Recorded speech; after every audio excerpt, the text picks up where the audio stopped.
Bonsoir à tous.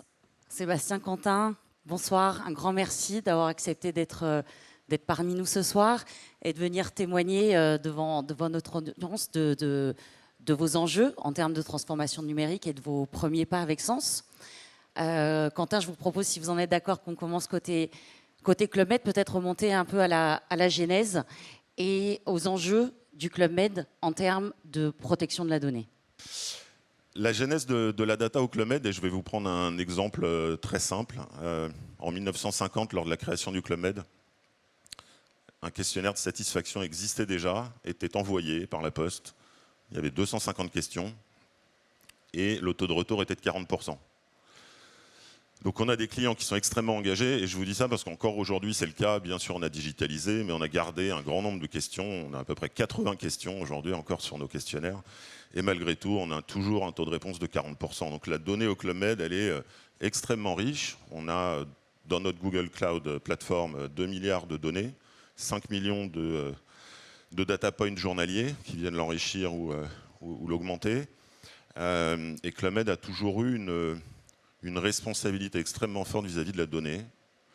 C'est un pacte de confiance avec nos clients depuis très longtemps, bien avant le RGPD. On n'a jamais monétisé quoi que ce soit au Club Med. Et avec l'arrivée de l'IA, il nous est apparu essentiel d'accélérer sur l'IA, mais dans le même temps, de se doter d'une solution responsable pour la traiter. Sébastien, côté Matmut, quels sont les leviers? Qu'est-ce qui a motivé ce move to cloud dans une industrie que l'on sait particulièrement contrainte et régulée? Alors effectivement, notre activité d'assureur s'appuie majoritairement, essentiellement sur la manipulation, le stockage des données de nos sociétaires, à caractère personnel et parfois à caractère sensible, puisque dans le cadre de l'instruction des sinistres ou dans le cadre de notre offre santé portée par la mutuelle Océane, nous manipulons des données de santé. Et comme tu le soulignes, notre secteur d'activité est hautement régulé. Et nous faisons face de façon croissante à des contraintes en termes d'hébergement de nos systèmes d'information qui sont extrêmement structurantes.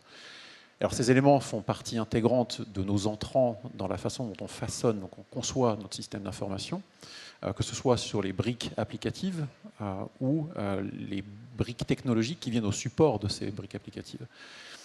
Et donc le cloud, pour nous, ça faisait partie des enjeux potentiels, mais du fait de la contrainte réglementaire, ça a toujours été un vrai sujet sensible. Et donc l'arrivée de Sens a été regardée de façon très précise, puisqu'elle permettait de répondre à une triptyque essentielle pour nous, l'accès à un catalogue de services très vaste, l'accès à des comptes, je dirais une conformisation à nos contraintes de production, à l'accès à un cloud industriel. Et puis, en troisième accès, le troisième acteur chez nous, c'est l'acteur de régulation, les fonctions risques, qui sont venus fortement contraindre nos choix technologiques. Et donc, effectivement, de par la structure même de la société Sens, on vient répondre à des enjeux de nos juristes. Donc, la protection de la donnée est au cœur de notre stratégie, oui. En effet, Cyprien l'avait rappelé tout à l'heure, donc la Matmut a fait le choix de Sens comme partenaire technologique. Merci pour cette confiance. C'est le cas également du Club Med. Côté Club Med, quels sont les éléments structurants qui ont amené ce choix? Je pense que Cyprien et Céline de Google Cloud ont été bons. On les en remercie. Cadeau. Non, plus sérieusement, je trouve que la stratégie choisie par Sens, et franchement, c'est pas pour leur lancer des fleurs, mais du séquentiel, quelque chose qui est intéressant. Club Med, fondamentalement, n'a pas à être le premier acteur à partir sur du cloud de confiance. On n'est pas une entreprise stratégique au sens même de la Massif ou de l'aéronautique ou autre. Pour autant, avec cette facilité de mettre le pied à l'étrier, de prendre cette première solution comme contrôle locaux, qui nous permet de travailler déjà des cas d'usage, d'internaliser la connaissance avec nos DevOps, nous met sur le chemin. Et finalement, le chemin est plus facile et plus accessible que de franchir tout de suite le cloud de confiance. Et on a vu que par le passé, d'ailleurs, beaucoup avaient échoué dans leur roadmap de cloud de confiance, ce qui était une des gimmicks de mon RSSI quand on a la première fois rencontré Sens, il y avait quelques doutes. Donc ça a été vraiment le choix. Et après, on a GCP. Donc très franchement, on a signé une LOI en septembre, on a signé le contrat en décembre. Et aujourd'hui, une grande partie de nos données RH, on est en mars, sont intégrées dans les contrôles locaux. Et les données RH, c'est la donnée la plus silotée qu'il peut y avoir dans une entreprise, pour de bonnes raisons. Et pouvoir commencer à jouer, il n'y a pas de RH dans la salle, à jouer, entre guillemets, ou en tout cas à mixer des données RH avec d'autres données commerciales, pour travailler des forecasts, etc., est quelque chose quand même d'extrêmement intéressant. On l'a bien entendu, je pense qu'on en est collectivement convaincus pour les représentants de Sens et de Google dans la salle. Donc le projet de Cloud de Confiance est évidemment un projet d'envergure. Nos équipes sont à la tâche avec notre partenaire Google. On aura l'occasion, et c'est l'objectif également de cette soirée, de partager des éléments concrets d'avancement sur l'ensemble de nos offres. De votre côté, ce choix structurant implique vraisemblablement une trajectoire.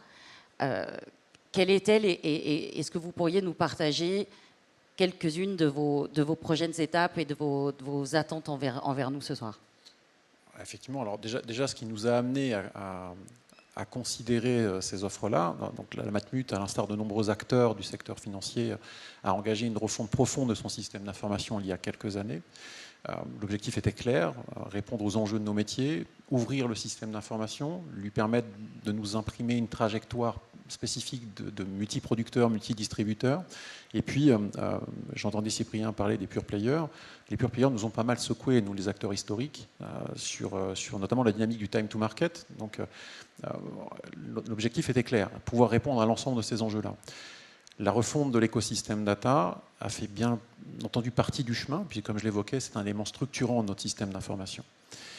Et quand on s'est intéressé à la refonte de la structure data, il a fallu concilier la vue des data scientists, très orientés open source, un super écosystème d'outils à la pointe, et ainsi de suite, aux enjeux de la production informatique, un peu plus terre à terre, plus orienté maintien en conditions opérationnelles. Et ce mariage un peu difficile sur le papier s'est vu complexifié avec l'ajout d'un troisième acteur, les fonctions de régulation interne, comme je l'évoquais, les juristes, ainsi de suite, qui nous ont interdit certaines voies technologiques pour pouvoir répondre à cet enjeu-là. Et donc on a regardé avec attention l'offre de Sens, puisque comme je l'évoquais en introduction, elle nous a permis de répondre à la fois à l'accession d'un catalogue Google assez riche et qui sied à nos data scientists, l'accès à un cloud industriel qui sied à nos contraintes d'exploitation en production industrielle, et puis la construction même de Sens qui sied à nos juristes.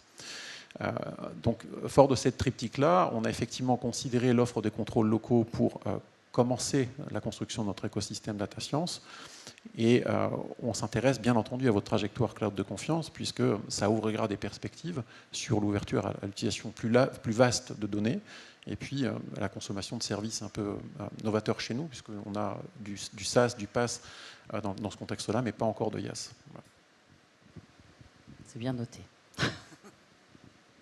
Quentin? Pour compléter, ou en tout cas trouver un autre mode de... C'est peut-être sur la méthode de travail qu'on a essayé de travailler un petit peu différemment. En tout cas, on a essayé d'appliquer la méthode Data Product Management qu'on a intégrée maintenant depuis 2 ans. Et même si on a une trajectoire, bien évidemment, vers du cloud de confiance, on a voulu démarrer vers vraiment des cas d'usage pratiques et prendre le Data Product RH comme exemple pour le travailler. Et du coup, voilà, suivre le framework agile après et travailler avec les équipes. Je dirais que l'objectif aujourd'hui, c'est vraiment de stabiliser cette connaissance, ou en tout cas que nos équipes apprennent à bien l'utiliser. Ça faisait 2 ans et demi qu'elles étaient formées sur GCP. Ce qui est amusant, mais ce n'est pas l'objectif du projet, c'est que ça fait plaisir aux tech. Ils ont vraiment pris du plaisir, parce que c'est une nouvelle façon de travailler, c'est une nouvelle technologie. Et donc, ils ont vraiment pris du plaisir. Et donc, leurs skills montent et ils sont plus motivés. Alors, on ne l'a pas fait pour ça, parce que ce serait quand même un investissement conséquent pour cela. Puis, on a d'autres moyens de les contenter. Mais en tout cas, c'est plaisant de le voir. Et après, moi, je suis très en attente des solutions de Vertex AI qui vont peut-être être annoncées ce soir. Je ne sais pas, je ne suis pas au courant. Puisque, effectivement, la masse de données que nous pouvons récupérer notamment avec Vertex AI et toutes les solutions LLM qui sont disponibles sur la plateforme. Ce sont des cas d'usage que nous démultiplions et que nous souhaitons mettre at scale. Mais pour les mettre at scale, on aimerait bien protéger davantage les données et être en meilleure conformité avec le RGPD. Difficile d'ajouter de meilleurs arguments. Effectivement, alors l'ouverture, nous, vers le cloud de confiance, on la regarde avec attention, mais sous deux angles. La première, c'est qu'effectivement, il faut qu'on transforme l'essai avec la plateforme Data Science. Il faut que les premiers data business case qui sont attendus en production dans quelques jours donnent succès. Donc ça, c'est le premier inducteur. Le second inducteur, c'est effectivement, on regarde votre trajectoire avec attention. Et dès lors que l'accréditation sera là, ça nous permettra effectivement de considérer d'autres offres, d'autres façons de consommer le cloud que nous n'avons pas encore aujourd'hui à la Matmut. Quentin, Sébastien, un grand merci. Et donc, je vous propose, je rends le micro à Mélodie pour qu'on puisse regarder avec attention cette fameuse trajectoire. Merci à tous.